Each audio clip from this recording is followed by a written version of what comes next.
Hey everybody, it's Scott Steen with winnersandwhiners.com, coming to you from the Bill Schoening studio deep in the bowels of the Winners and Whiners Sports and Entertainment Complex to bring you today's Deep 3. As always, don't forget to smash them buttons. Give us some likes, give us some subscribes, give us the thumbs, give us the rectangles. That's what I say. And that way, if you hit the rectangle, if you subscribe, and if you hit the little bell, you get notified every time we put up a new video. You'll be the first kid on your block to see all the great picks here at Scott's Picks. So there you go. Of course, it doesn't happen without you guys. So make sure you leave us the comments what you're playing today. If you're tailing us, if you're fading us, and you get them right, we'll give you a little shout out love there. We'll let you stand amongst your peers with your head held high, knowing that you are the master capper for the day. And, of course, don't forget to check out the websites winnersandwhiners.com, statsalt.com for all of your handicapping needs. Every game in America that you can bet on every single day. Check it out. Not just sides, but totals and derivatives and halftime bets and props. What do you want? We got it over there. Check them out at winnersandwhiners.com and statsalt.com as well. And, quick recap of yesterday. First of all, I'd like to tell you what happens in Infinity Wars. I just saw it. What a movie. So at the very end, okay, are you ready? Thanos. I'm kidding. I haven't seen it. I would never do that. I just wanted to freak everybody out. We were talking about this off camera right before we came out about LaShawn McCoy apparently sent out a bunch of spoilers over his Twitter feed, and people are pissed.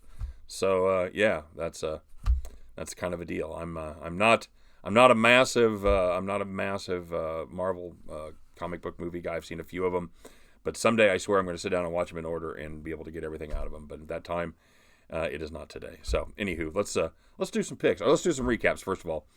We go the dreaded 1-1-1 on the Deep 3 as the Houston Astros shat the bed after having an early lead, a 3-zip lead. Can't hold it against Cleveland. Let Cleveland come back in the late innings. Minnesota Twins, they took care of business. They put up 6 runs in the first 4 innings, and that was no sweat, Chet. And it was a good thing because they put up nada, zip, zilch, nothing for the rest of the game. So way to get them while you can, Twinsies. And on the Texas-Seattle game, we all waited up for that one to end, and of course it did with a ridiculous play with the bases loaded as he hits the ball to the shortstop. He can't get it out of his glove, or excuse me, to the third baseman. Can't get it out of his glove for the double play. I don't know why he didn't go home. I don't understand. You take the one at home. You've got the infield at double play. If they had plenty of time to get him at home, catch the lead run. But no. Throws it late to second. Of course, it's D. Gordon anyway. So that was a challenge. And to make matters worse, he dropped the ball. So, yeah, they walk it off 5-4. We push. I think Texas left the bases loaded twice. Hit into a double play once. Left them loaded once. Hit into a double play with men on first and third. 1 out. Just not a lot of love for us. So anyway, push we go, and on we go to today's games.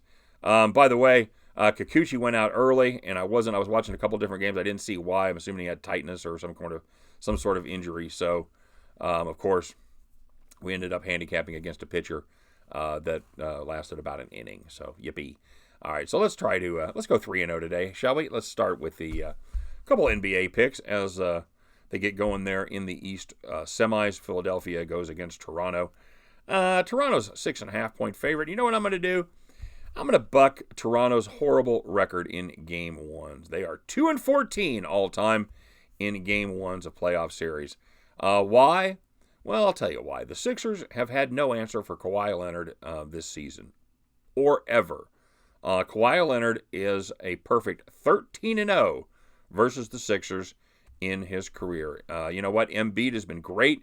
We've talked about it a lot in that last series, but he's been limited in his minutes, and Gasol should at least be able to slow him down while he is in there. With a healthy Embiid, I think this is different, but he's not. He's going to be limited to probably 20 to 24 minutes like he has in most of the games, and he's scoring about a point a minute, but for the other half of the time, that's going to be a problem for the Sixers. Philadelphia is 4-13 against the spread in the last 17 meetings between these two, including the Goose Egg, 0-4 in their last 4 contests in Toronto. So, fading the trend, Give me Toronto minus 6.5 in Game 1 against the Philadelphia 76ers. And checking out the Game 7 in the West, San Antonio travels to the Mile High City to take on the aptly named Denver Nuggets. San Antonio's catching 6, and I like the Spurs here. You know what? The collar gets tighter for Denver as they try not to bow out in the first round, and that means even more pressure on Denver point guard Jamal Murray, who, you know, if you watch me, you know I've been on this kid since the series began. He shot less than 40% in 3 of the 6 playoff games, and I just think the veteran Spurs team has been there, done that. Spurs are 16-7, their last 23 in Denver, and I think they keep it close, and they may even steal the win in this one in the very end. Give me San Antonio plus 6. And finishing it off with a pick from the National League as the Chicago Cubs travel to the desert to take on the Arizona Diamondbacks. Arizona's catching positive value at plus 110. Yu Darvish goes up against Zach Godley. Fuck you. No, fuck you. Shout out Curb Your Enthusiasm. Diamondbacks have been on a nice run lately, winning 5 straight and scoring 38 runs over that stretch, average on almost 8 runs per game. Meanwhile, the Cubs have been scuffling a little to score runs, tallying 3 or less in 4 of their last 6 games. And while neither pitcher has been great, neither Godley or Darvish, Yu has been particularly bad, giving up 18 free passes in just 22 2/3 innings in his 5 starts. You know what? Give me the hotter team at home and give me an opportunity to fade Yu Darvish and a pretty bad Chicago Cubs bullpen. Give me Arizona plus the 110. Hey, give me San Antonio plus 6. Give me the Toronto Raptors minus 6.5. Hey, man, you guys get down on those picks with me, and at the end of these contests, you can pick up your winning tickets. Join me as we all head back to the window. All right, guys, let's get to the shout-outs. Let's do our thing here as far as the premium plays. As I said, we've gone 2-1 in the premium plays the last couple days. I swore I was going to do the math today and get to this week's record. I didn't. So I will hopefully, I'll have it up. You know when I'll have it up? Next time I do a video, because that'll be a couple days from now. So anyway, that's if you want more great picks, always my best plays. I try to give the premium players a little something extra. So you can always have the opportunity to hit me up during the day to cap any game that you're taking a look at or give you the thoughts on any that we've also capped. And that is absolutely free of charge. That comes with the premium service. How much is the premium service? It's a little less than a cup of coffee from the old Starbucks, all right? So if you can just pour yourself a couple of Folgers at home, miss the drive-thru at Starbucks on the way, you can have your premium picks absolutely free. How about that? So check that out. Follow the link there if you're interested in the premium service. Be happy to have you. In the meantime, let's check out some shout-outs for tonight, shall we? Hammered Hank, he had the Yanks on the money line. He had the Phils on the money line, and he had that Golden State Warriors team total over 231. Nicely done there. Thomas M., he had the Royals team total under 4.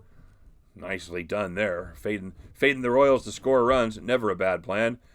Jason Miller had the Dodgers on the run line. He had the first half in Golden State, and he had Golden State to cover. All 3 of those things came absolutely true.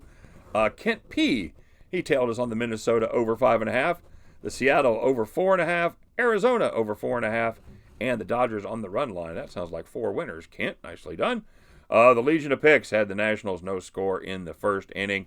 Mikey B. had the Golden State Warriors. And Cody L. It only laughs when I hurt. Really?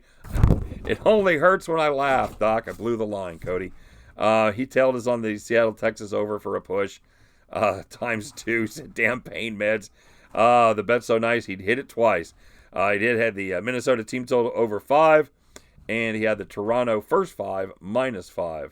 And he also had the Cincinnati St. Louis first 5 under 4.5. Nice job, buddy. Way to fight through the Vicodin and get those bets down, my friend. Speedy recovery to you, brother. All right, guys. It was a short shout outs for today. So if you don't usually put your picks in there, give us some picks. Let us do some shout outs, and we'll get them up there for you. All right, guys. It's going to be. We talked about it. It's going to be. I think it's going to be Ben the Pen. It's going to be Scott the next 2 days. I'll miss each and every one of you, and I will be back for the picks on Tuesday. Yeah, Sunday picks and Monday picks I will not be there for those, but I will be back with the video on Tuesday. So you guys have a great weekend. I hope you guys win every single bet. Hope everybody that sits in crushes it, goes 3-0 each time, and everybody wins a shit ton of money. And you guys can tell me all about it when I get back Tuesday. All right? Guys, have a great weekend. Take care. We'll see you next time.